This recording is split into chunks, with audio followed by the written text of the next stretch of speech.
Shalom Bapak Ibu Saudara yang terkasih, apa kabarnya? Semoga kita tetap sukacita di dalam Tuhan.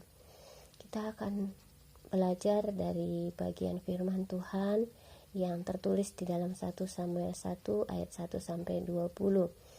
Topiknya saya beri judul belajar menghadapi stres dari Hana.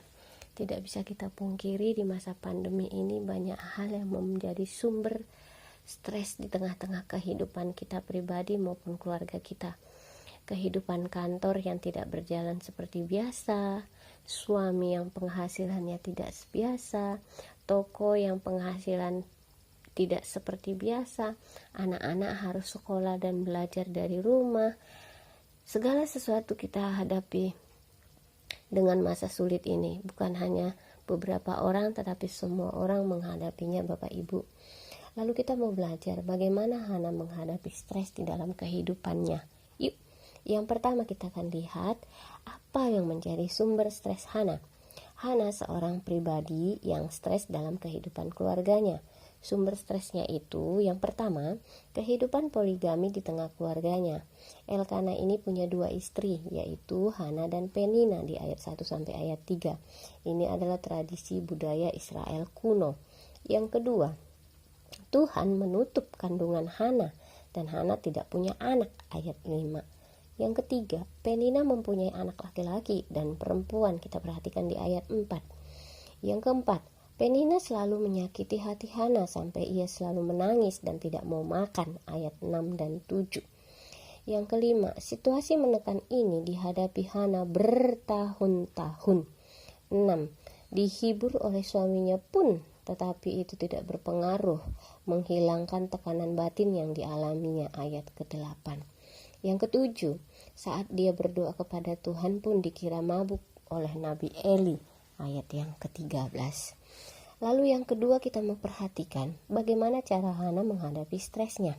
Menarik ya Bapak Ibu. Yang pertama, walaupun Penina selalu menghina Hana, menyakiti hati Hana, namun Hana selalu menjaga perkataan mulutnya. Dia tidak pernah melawan perkataan pahit, perkataan yang menyakitkan dari Penina. Menarik ya Bapak Ibu. Itu poin yang pertama, cara Hana menghadapi stresnya. Dia menjaga mulutnya, membuka hatinya untuk Tuhan, menutup mulutnya, menjaga mulutnya untuk kata-kata yang pahit. Dia tidak merespon dengan semua celaan, hinaan yang dilontarkan oleh Penina kepada dia. Hana tidak pernah melawan dan tidak ada satu kata pun keluar membalas segala hinaan dan caci maki dari Penina. Yang kedua, Hana fokus membawa beban hidupnya hanya kepada Tuhan. Kita perhatikan ayat yang ke-10. Dengan cara seperti apa? Kita perhatikan hati Hana yang pedih. Dia datang terseduh-seduh kepada Tuhan di dalam doa. Hana berdoa terus-menerus. Artinya, dengan hati yang sungguh-sungguh datang kepada Tuhan, dengan doa yang terus-menerus di hadapan Tuhan. Kita perhatikan di ayat yang ke-10 dan ayat yang ke-13. Yang ketiga, apa sih yang menjadi isi doa Hana? Perhatikan, di dalam doanya ada nazar atau janji iman Hana kepada Tuhan. Perhatikan ayat 11, yaitu kalau Tuhan memperhatikan doanya, memperhatikan pergumulannya, dia akan menyerahkan anak itu kepada Tuhan sebagai janjinya. Nah, yang kedua, doa Hana spesifik Bapak Ibu. Doa Hana itu sangat terperinci, yaitu meminta seorang anak laki-laki. Perhatikan ayat 11. Ia meminta seorang anak laki-laki, tetapi bukan untuk dinikmati oleh dirinya sendiri. Tetapi Hana berjanji kalau Tuhan mengabulkan doanya, anak itu akan dipersembahkan kepada Tuhan dan pisau cukur pun tidak akan menyentuh rambutnya. Itu janji Hana kepada Tuhan. Yang keempat, lalu apa yang terjadi? Perhatikan, dampak yang dialami Hana ketika stres ataupun beban hidupnya dibawa kepada Tuhan. Yang pertama kita lihat di ayat 18, ada sukacita. Yang pertama, ada sukacita. Perhatikan ayat 18. Hana pun mau makan. Wajahnya tidak muram lagi. Ini merupakan ciri-ciri orang yang mengalami sukacita ilahi di dalam hati meskipun belum ada jawaban terhadap doa-doanya. Tetapi Hana memegang janji Tuhan bahwa ia percaya Tuhan akan menepati janjinya.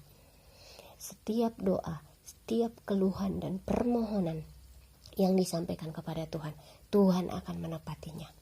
Itu yang pertama. Yang kedua, kita perhatikan Tuhan menjawab doa Hana pada waktunya Tuhan. Perhatikan di ayat yang ke-19. Keluarga Elkana ini adalah contoh keluarga yang selalu setia dan taat menyembah, bersekutu pada Tuhan. Di ayat 19 ada kata pagi-pagi benar. Lalu kita perhatikan di ayat yang ke-18 itu, kemudian di ayat 19, Tuhan ingat pada Hana setelah ia bersetubuh dengan suaminya. Setahun kemudian Hana mengandung dan melahirkan seorang anak laki-laki diberi nama Samuel. Perhatikan dampak yang dialami oleh Hana ketika stres ataupun beban hidup yang dialaminya diserahkan kepada Tuhan. Yang pertama, ada sukacita walaupun belum ada jawaban terhadap doa-doanya. Yang kedua, Tuhan menjawab setiap doa Hana pada waktunya Tuhan. Bapak Ibu Saudara yang terkasih, apa yang menjadi beban hidup kita saat ini? Apa yang membuat kita stres, memicu kita tidak percaya lagi akan kehadiran Tuhan, janji Tuhan? Mari kita belajar dari Hana. Hana yang mengalami tekanan batin bertahun-tahun di tengah keluarganya, tetapi ia membawa semuanya itu di dalam doa kepada Tuhan. Dan lihat, Tuhan memberikan damai sejahtera dan sukacita kepada Hana, sekalipun doanya belum dijawab. Karena dia ada satu keyakinan, Tuhan akan menepati setiap janji-janjinya. Yang kedua, Tuhan menepati juga doa yang dikabulkannya, dijawabnya terhadap Hana. Bapak Ibu Saudara yang terkasih, mari melihat dengan mata iman, meyakini dengan mata iman. Setiap beban hidupmu saat ini, apapun itu, bawa kepada Tuhan, serahkan kepada Tuhan, dan percaya. Ketika kita menyerahkan kepada Tuhan beban hidup yang paling pahit, yang paling pedih, Tuhan tidak pernah menutup telinga, menutup mata, mendengarkan keluhan kita. Percayalah, ketika kita menyerahkan seluruhnya kepada Tuhan, ada sukacita dan damai sejahtera yang mengalir di dalam hidup kita.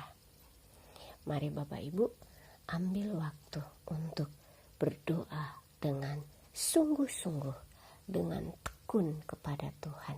Dan damai sejahtera serta sukacita ilahi akan menaungi kehidupan kita setiap hari, setiap detik, setiap saat. Amin. Tuhan Yesus memberkati.